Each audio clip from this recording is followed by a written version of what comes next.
management systems. Let's join me in welcoming Dr. Zheng. Thank you.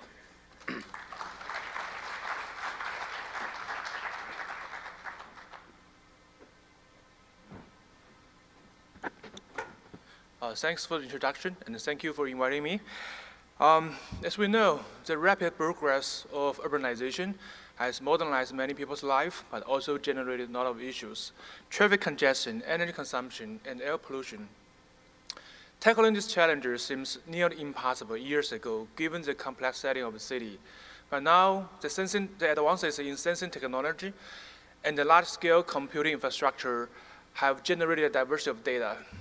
When used correctly and combined with AI technology, the data can help us tackle the challenges we are facing in cities.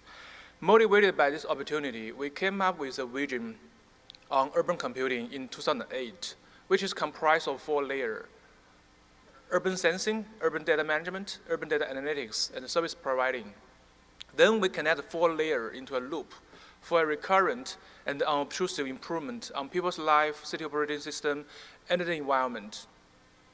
In the following 40 minutes, I will go through each layer, discussing its challenge, research topic, and representative techniques that are needed in this layer. The first layer is urban sensing.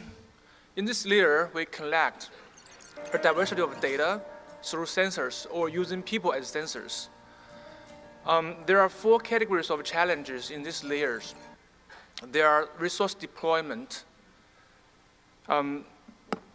biosamples, data sparsity, and the data missing.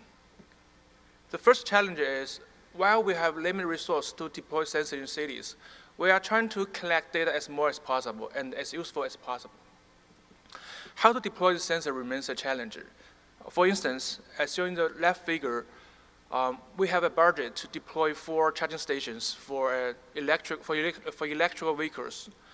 Which 2 road intersections should we deploy charging stations so that we have the maximum number of vehicles bypassing them? This is actually a maximal key coverage problem over trajectory data, and it is NP hard. And sometimes, as shown in the right figure, we don't even know how to evaluate a deployment. For instance, we have a budget to deploy 4 air quality monitoring stations in a city. Where should we deploy the 4 new stations so that we can best monitor the environment of the city? But before we deploy a monitoring station there, we don't really know the air quality of the place. And how can we make a decision? The second challenge in urban sensing is about biosamples. What we can obtain in a city is usually a sample of data instead of an entire data set. For how the distribution of some property in the sample data may be skewed from the entire data set. For instance, we can collect GPS trajectory of taxi cabs, which is only a portion of traffic flow in the entire city. How to derive the entire traffic flow on road segments based on the taxi flow remains a challenge, because the distribution of taxi cabs may be very different from the private cars. On some road segments, we may observe many taxi cabs, but very few private cars. On the contrary, maybe there are many private cars, but very few taxi cabs. This means we cannot simply derive the entire traffic flow by multiplying a factor to the number of taxi cabs we observe on road segments, because the distribution are nonlinear and quite skewed. And how to deal with this problem remains a challenge. In city, the city is very big, and the sensor we can deploy is often limited. So, as compared to the large scale of the city, the sensor we deploy is always sparse. And how can we derive the fine-grained information throughout the entire city from the sparse sensor data remains a challenge. In this example, there are 35 sensors deployed in Beijing to monitor air qualities. But we're going to know the fine-grained 1 kilometer by 1 kilometer air quality throughout the entire city. And this remains a challenge. Data missing is different from data sparsity. Data sparsity means the sensor is limited, but data missing means we lost data we are supposed to receive, even if we have a sensor deployed. This is caused by communication error or sensor errors. As shown in the left figure, each blue circles means a reading we have successfully received, and the right point means the data we lost.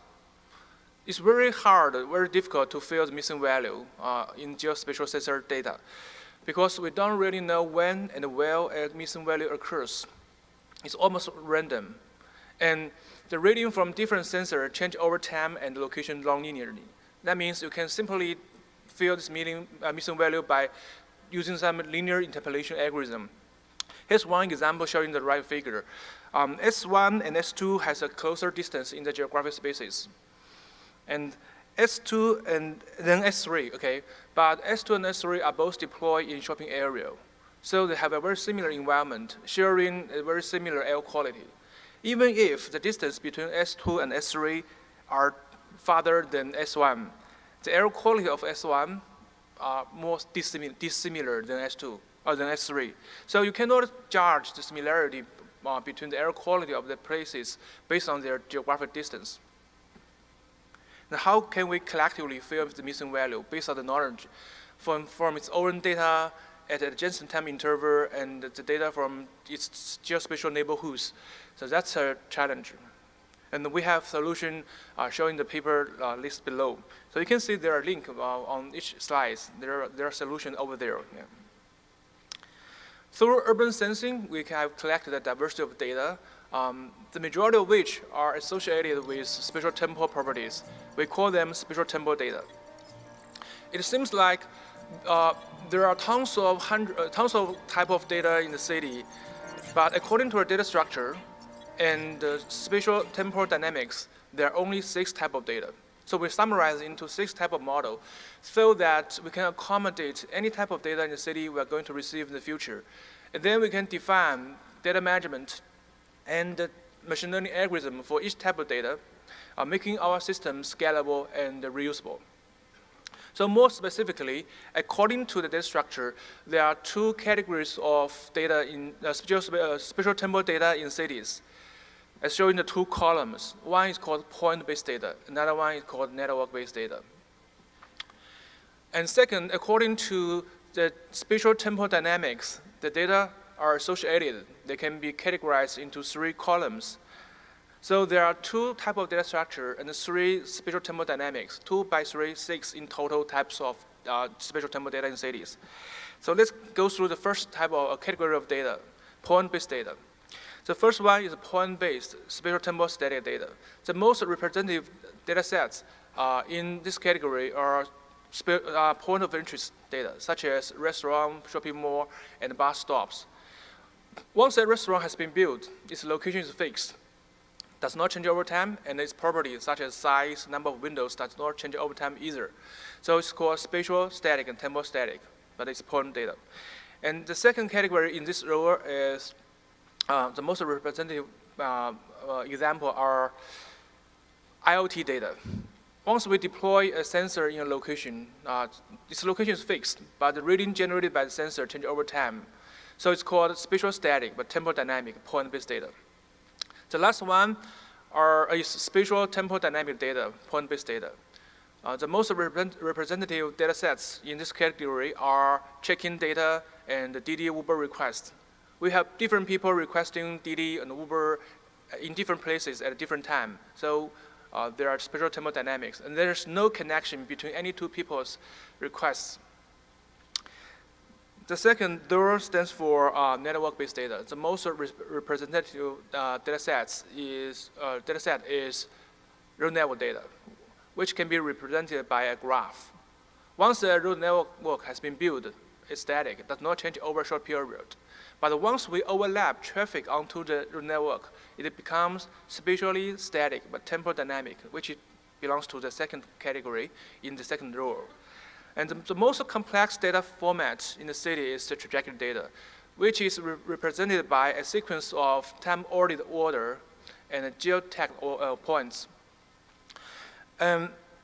There's a link between 2 consecutive points generated by one moving object. That is the difference between the network-based spatial temporal dynamic data and the point-based spatial temporal dynamic data. There's a survey paper discussing the technology, managing, processing, and mining knowledge from trajectory data shown below. We claim spatial temporal data is quite unique because it has spatial property and temporal property. More specifically, spatial property is further comprised of two aspects, spatial distance and the spatial hierarchy. According to the first law of geography, everything is related, but nothing is more related. This is very simple to understand. Two locations with a shorter distance might have a very similar temperature than distant locations. And we also have a triangle inequality to help us prove such space in many algorithms. So we can leverage these properties. And we need to consider the property when doing machine learning. Spatial hierarchy denotes different geographic granularity. For instance, a city is comprised of a few districts, and a district is further comprised of a few neighborhoods. And location represented by different granularity carries different semantic meanings. People sharing location at a fine granularity could be more similar than people share at coarse granularity locations. For instance, all of us sitting in this room listening to the talk, we must share something in common. This is AI. And there are some tourists also in Hawaii, but they may not be similar as we are in this room. This is a spatial property. And temporal property consists of three parts. The first one is temporal closeness, the second one period, and the third one is trend. Temporal closeness is very easy to understand. For instance, the temperature of two consecutive time intervals might be very similar. It's just like the two video frames are very similar, okay, but if they are connected. But the second property will break the principle of the first property. The pure information is very unique in spatial temporal data. For instance, the traffic flow repeats every day. The morning rush hour, the traffic at a morning rush hour in this morning may be very similar to that of yesterday, but dissimilar to 12 p.m. today, even if there's only 4 time difference between 8 a.m. this morning and 12 p.m. today. But there is a 24 time gap between today's morning rush hour and yesterday's morning rush hour.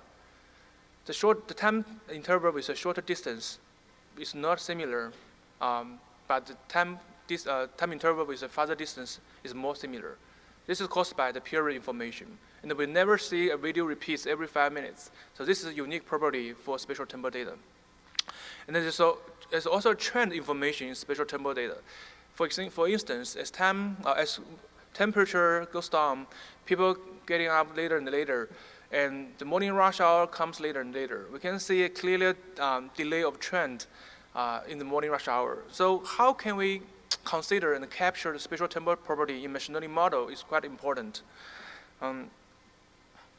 Okay, so the unique property of spatial temporal data will bring a post-challenge to data management and machine learning. So let's go through the data management first. The problem we are handling in urban computing are usually large scale, city scale, and quite dynamic. This requires us to process a huge volume of data in a very efficient way. The natural thinking is use cloud computing to handle the data. Unfortunately, existing cloud computing platform cannot handle spatial temporal data very well for the following 3 reasons. The first one is the data structure of spatial temporal data is quite unique. For instance, trajectory data is represented by a sequence of time-ordinate geotag spatial points. As a taxi traversing a city, the GPS trajectory of a taxi streams into a system continuously. We don't know in advance when a trajectory, how long a trajectory is going to be before a taxi is terminated its trip. So how to manage such kind of data sets is quite unique and challenging. Second, the query is different. In a search engine, we usually retrieve documents by issuing some keywords. But in spatial temporal data, we usually answer some spatial temporal range query. For instance, search for a vacant taxi around this hotel over the last few minutes. It's a spatial range plus a time window. And how to answer this question, this type of queries remains a challenge. And third, in urban computing, we usually need to harness a diversity of data sets instead of singular data set. And sometimes we need to compute correlation between data sets across different domains. This requires us to manage diversity of data sets across different domains very efficiently, calling for hybrid index, hybrid spatial temporal index to management in advance. And the three technologies are missing in current cloud computing platform. So this is a challenge. Here I use one example to demonstrate the importance and the difficulty of data management for spatial temporal data in urban computing. So in this example, we are trying to detect illegal parking along street, particularly in bike lanes, by using sharing bikes trajectory data. So in China, it's quite often to say illegal parking along street. Sometimes cause traffic congestion and risk people's life when they are riding a bike. We don't have enough police officers to manage all these issues in every and each road segment throughout the entire city. But we observe there's a clear difference of people's riding behavior between the situation with and without illegal parking. So when people are riding a bike, if there's no illegal parking, people can ride along the street, along the bike lane straightforwardly, generating a trajectory, GPS trajectory, perfectly aligned the bike lane. Okay, but if there is illegal parking, people have to bypass these illegal parkings and generate irregular trajectories, quite different from the situation without the illegal parking. So according to the GPS trajectory automatically generated by sharing bikes, we can recognize or estimate if there's illegal parking automatically without sending people there. So the ideal situation is shown in the left figure. We can clearly differentiate between the trajectory generated during illegal parking and without illegal parking, as shown in the blue and the red line. But in reality, the trajectory are quite mixed. It's really hard to differentiate between them because the GPS location acquisition error. So we need to apply some machine learning model to solve this problem. We need to match the trajectory received recently against historic data generated in the past few days. So this requires a huge computational load, as there are over 2 million sharing bike running in Beijing. There are hundreds of thousands of road segments in Beijing. So you need to process the trajectory data generated by over 2 million sharing bikes and match them on each and every road segment. This requires time-efficiently GPS trajectory retrieval and matching. So here we have to combine spatial temporal index with distributed computing environment like Spark and Storm. So that's a challenge. And there are three aspects of challenge posed to data analytics in urban space. The first one is how to adapt machine learning algorithms that were originally created for image, video, text to spatial temporal data. As we know, we have many machine learning algorithms. You have listened to a lot of talk in this conference, but the majority of them have been applied to text, image, video, etc. But very few have been applied to spatial temporal data. Because of the unique property of spatial temporal data, how to capture the temporal closeness, temporal period information trend, how to capture spatial distance, how to capture the spatial hierarchy in a machine learning algorithm remains a challenge. The second one, years ago, we typically mine knowledge from a single data set, like the diaper and the beer bought together. This is an association rule mined from transaction data in supermarket. But in urban computing, we need to harness the diversity of data, how to fuse the knowledge from multiple data sets, multiple disparate data sets across different domains. That remains a challenge. And third, how to adapt the technology from pure machine learning from human machine learning. How to incorporate humans' domain knowledge into machine learning algorithms through a visual interactive data analytics. That remains a challenge. I will give you one example for each type of challenge. The first example is about cloud prediction. And I use this example to demonstrate the challenge of encoding geospatial property into the machine learning algorithm. In this example, we partition a city into uniform grids. We predict inflow and outflow of people in each and every grid throughout the entire city. This is an important task for public safety. If we know there are many people step into a region and very few people leaving the region, we could have some emergency issues to deal with.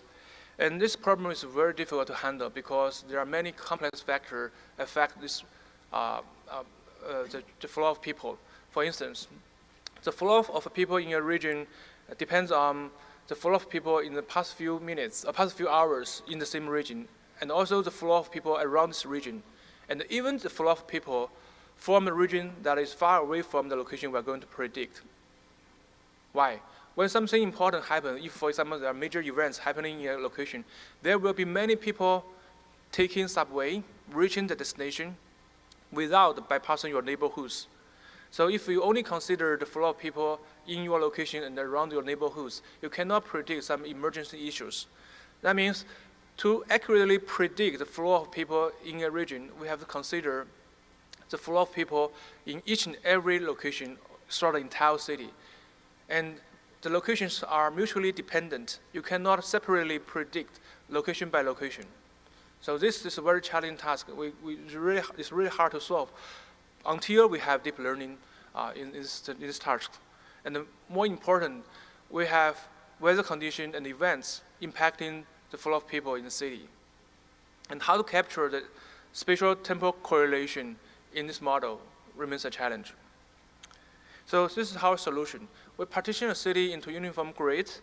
We project the trajectory data received in the history and received in recent time intervals onto the grids. We count the inflow and outflow of people in each grid, and then we can formulate a metric. Where each entry corresponds to a location, a grid, and in each entry we have two values, inflow and outflow. Actually, it can be regarded as a tensor with two channels. Then what we have is a sequence of frames like this at different time intervals with the events and the weather information at different time intervals. And what we're going to predict is what's the next frame or next few frames looks like in the future. It's a collective prediction. So a simple idea is we grab some LSTM or CNN to apply to this problem, but the answer is no, we cannot do that because they didn't capture the spatial temporal correlation, spatial temporal property of spatial temporal data. So here's what we do. We throw the frames we received in recent time intervals and throw them into a component that models the temporal closeness of the temporal property. And then we throw the frame of the same time of yesterday, the same time of the day before yesterday into another component to model the period information. As we know, the flow of people repeats every day, so it's a pure information here. And then we also throw the same time frame of last week or the week before last week or even last month into another component to model the trend information. Then we combine the prediction results of the three components dynamically. Later, we apply the external factor like events and weather condition and combine the results of the two components together to predict the final results. So here, we only consider a couple of frames in the time length, in the time axis, instead of throw all the information into the model. So if we only consider recent time interval, there's no periodical pattern. There's no trend information. We cannot predict the flow of people accurately. But if you throw a 3-month data into a model, supposing 1 hour per frame, there are over 2,000 frames. If you throw 2,000 frame data into a deep learning model, it's very difficult to train. We have tried. If we do that, it's a disaster, and we cannot predict the flow of people very accurately. But here, we only consider a few frames, a couple frames, recent time frame, the frame of yesterday, the day before yesterday, and the same time frame of last week, the week before last week. This makes our model very simple, very efficient, and even more accurate. So this depends on domain knowledge we have. And how we can capture the spatial correlation. In each component, we use deep convolutional neural network to capture the spatial correlation. As we know, if we do convolutional operation one time, we capture the correlation between location with a shorter distance.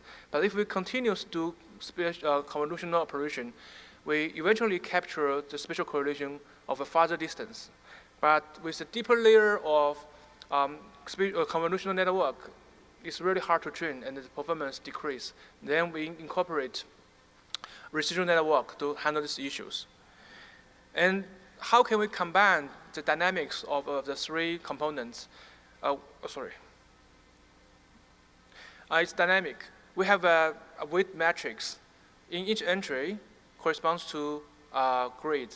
There are three parameters corresponding to the weight of the model. So it's learned automatically instead of predefined, because in different locations we have different weights for period, trend, and time closeness. They are quite different in different locations. So in the first work, we partitioned city into uniform grid, but later we found city is not formed by uniform grid. The region is bounded by river or major roads. It's irregularly shaped. Now, how can we predict flow of flow in such kind of irregularly shaped regions? This remains a challenge. The second step, we solve this problem. And this is done by using some spatial-temporal graph convolutional network. We call spatial-temporal graph convolutional network because there's a spatial distance between two neighborhoods, and the property on each edge change over time is temporally dynamic. We can further predict the transition between different regions. We not only know the total traffic, the inflow and outflow traffic, we also know where people are living for and where do people come from. This is quite important for dealing with public safety and even for logistic arrangements. If we know such a situation, we can send messages to people from their source point so that they can change their trip before they're reaching the destination.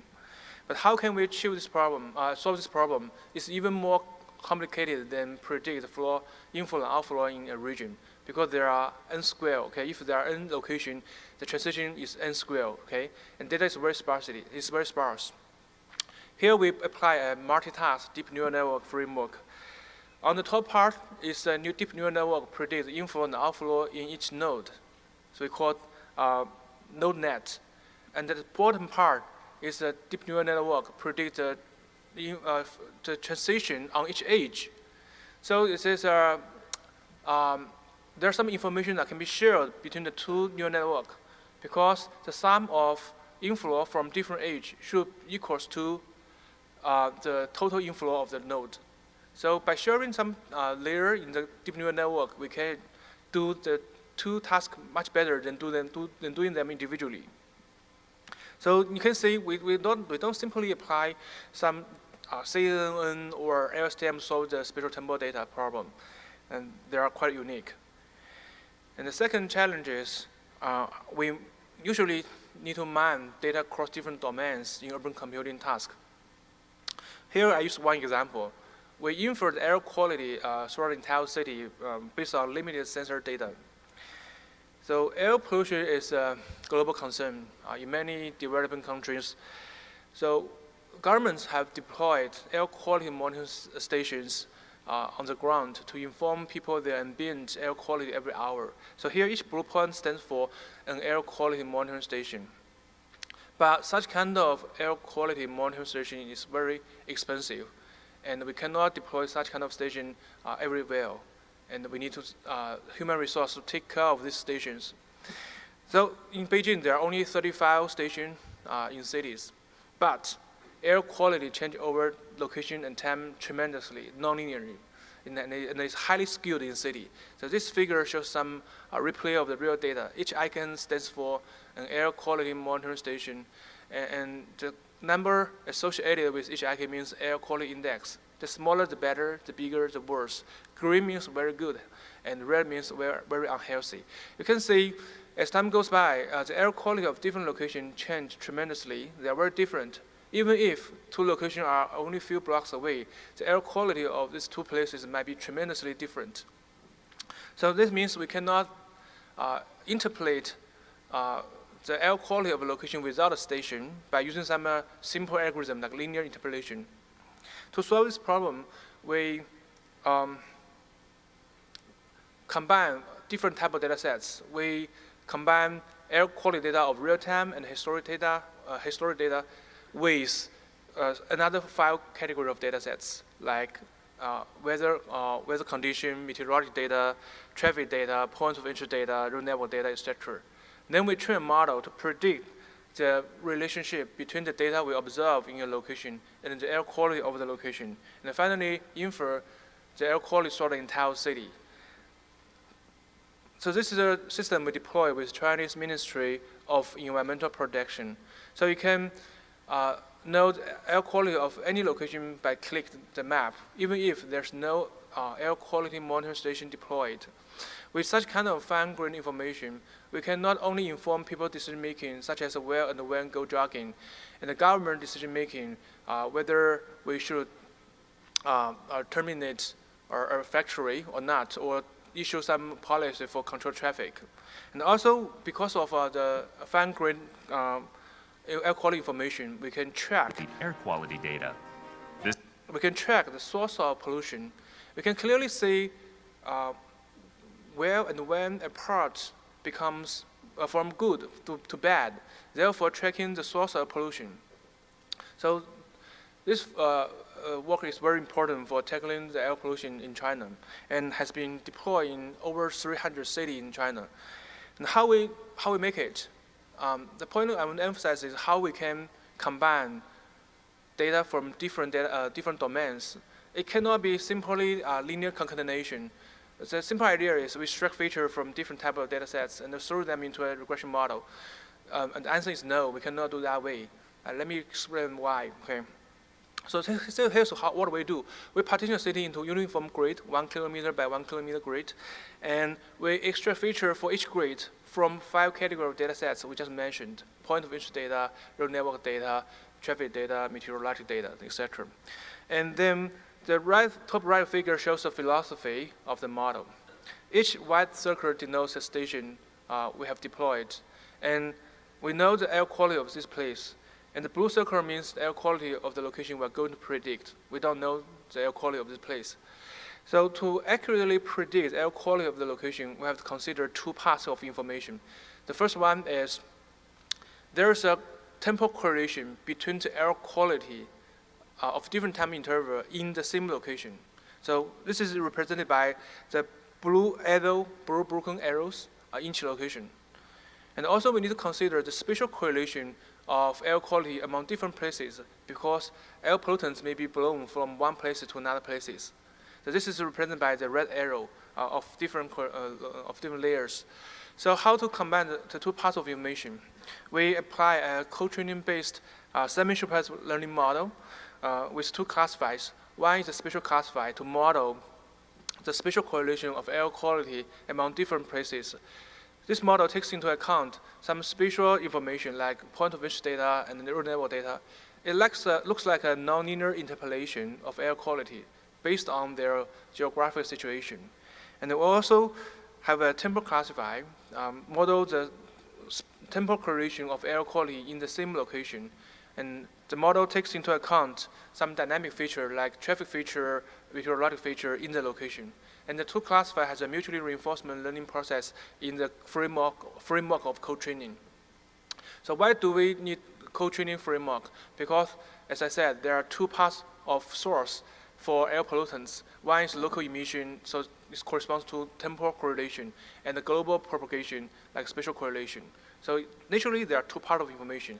So you need to separate the feature of the 2 domains. And second, the data is very sparse. As I mentioned, there are only 35 air quality monitoring stations deployed in cities, generating labeled data. Although we have a bunch of traffic data, there are feature data, but the labeled data is quite limited.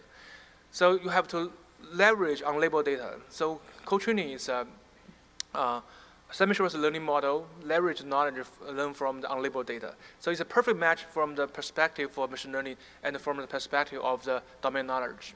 So that's the reason why we choose this framework. And you can see we do not simply concatenate the feature from the 5 data sets and throw them into a model. We separate them into 2 classifiers and apply them to a co-training framework.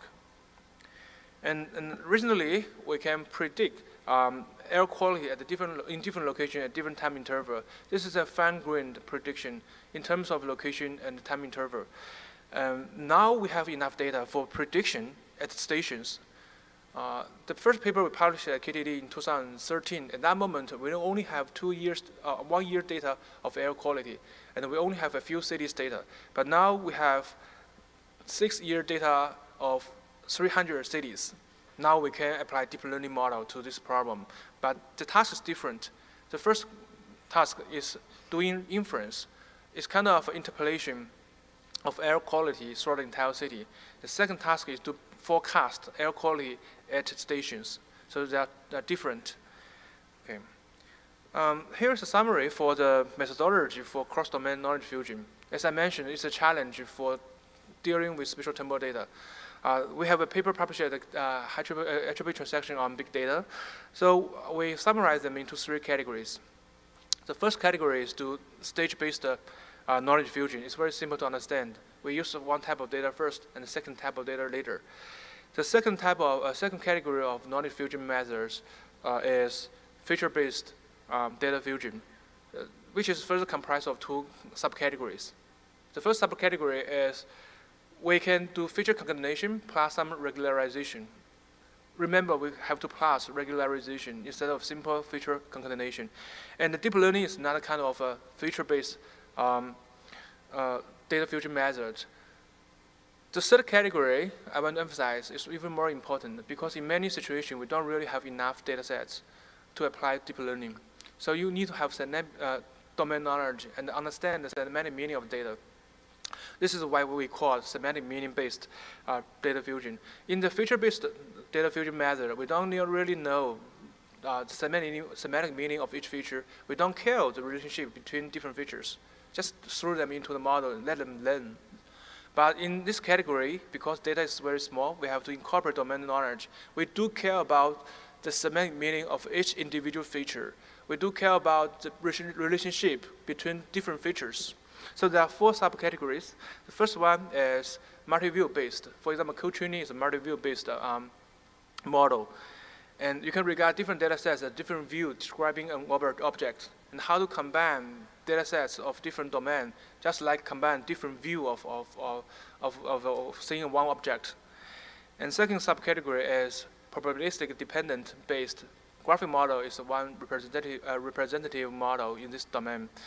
And third one is similarity based. If A and B are similar, then we can filter the missing value of B based on the property of A. Collaborative filtering is one example in this domain.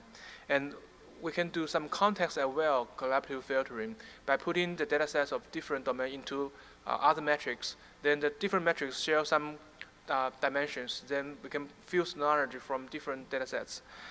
And the last one is transfer learning. If you attended the talk given by Professor Yang yesterday afternoon, he's the expert of this domain. In one domain, we have rich data sets, but in another domain, we have very few data sets. How can we transfer knowledge we learn from one domain to another domain without enough data sets? So this is another example. Okay, you can refer to the paper for more details. The third challenge of data analytics in urban computing is how can we incorporate human intelligence into machine learning algorithm? Here I will use one example, which selects location for charging station for electric vehicles.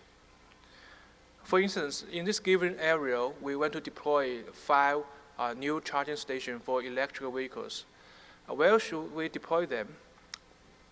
So the first step is we have a trajectory generated by test cabs over past year in the city. We use maximal K coverage algorithm to select 5 road intersections that collectively cover the maximum number of unique taxi cabs.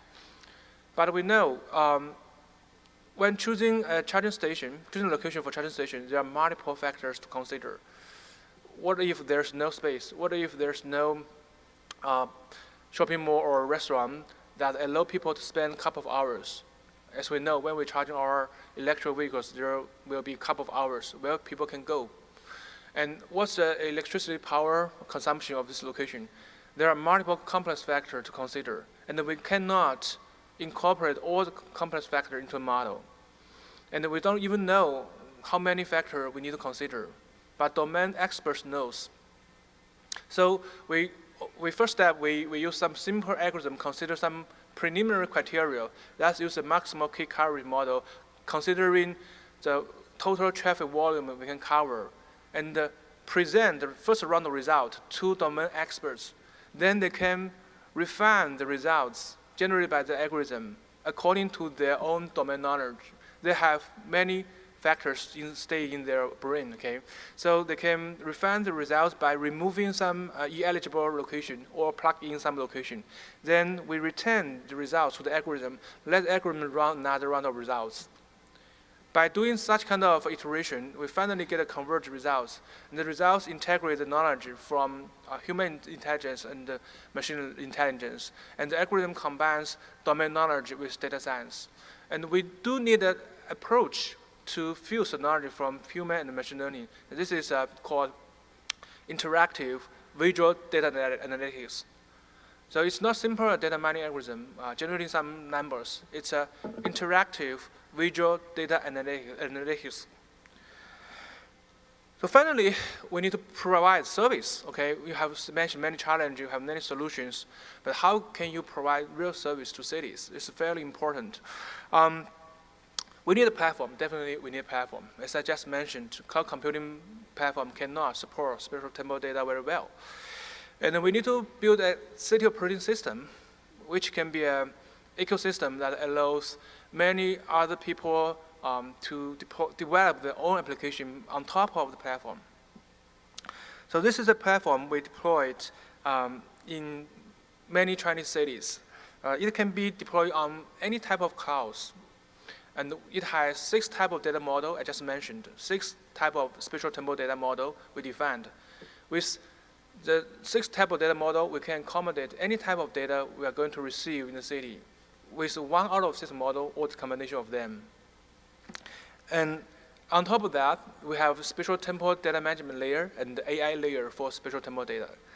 And particularly for the AI layer, because the conference is about AI, we have deposited some common component shared by different applications in the platform so that people can quickly build or develop their own application by using these modules very quickly and efficiently. This makes our system scalable and reusable. And we have a digital gateway in the platform, which allows us to connect urban computing platforms deployed in different organizations. For security and privacy issues, it's really hard to physically aggregate the data from different organizations. So our solution is we deploy our platform into different organizations and apply the same model in different platforms, processing data. And through the gateway, we can exchange the knowledge instead of the raw data. And we can apply some federated learning and cross-domain learning algorithm without leaking raw data, without leaking privacy. People's privacy, we can share the knowledge between different parts of our organization. So this is the miracle of the digital gateways. And later we can open the platform to third party, to university, to governments, and to third party companies. They can quickly leverage our platform and the components, the module, the data model to quickly build their own services very quickly. So here's a real system we have deployed. You can go to the you can play with the system through the URL showing the figure. And it's very simple to play with, just like drawing some figure. You can quickly formulate a very complex model by a few minutes. For example, for doing the air quality forecast, our team have about 15 people. They are working on AI for many years. Okay, they spend more than 1 year to deploy the service. But now with this platform, we can deploy the service with 1 person, 1 day. So this is very important to have the platform to provide service. So let me summarize my talk. I introduced the framework of urban computing, which is comprised of 4 layers: urban sensing, urban data management, urban analytics, and providing service. We connect 4 layers into a loop for recurrent and non-obtrusive improvement on people's lives, city operating system, and the environment. We discussed the research challenge topic and the representative techniques in each layer, and we emphasize spatial-temporal data is unique. It's really hard to deal with. We need to spend more effort to work on that. We need a platform. It's called Urban Computing Platform to build a city operating system that allows many people to work on urban computing to quickly build their own service. And finally, there are many more challenges to solve besides technology. So that's all for my presentation. Thank you for your attention.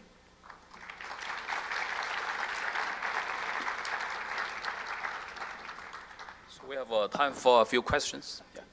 So please go to the mic, both sides. So by the way, we have a book just released by MIT Press about urban computing. It's a textbook. And I just noticed that there's a MIT booth over there on the corner. I saw yesterday, I saw my book over there. So if you're interested, you can go to there. Okay. Yeah. Well, thank you for the great talk and pointing out that here's a domain where AI today can have profound impact on people's lives in millions. I have a little technical question. So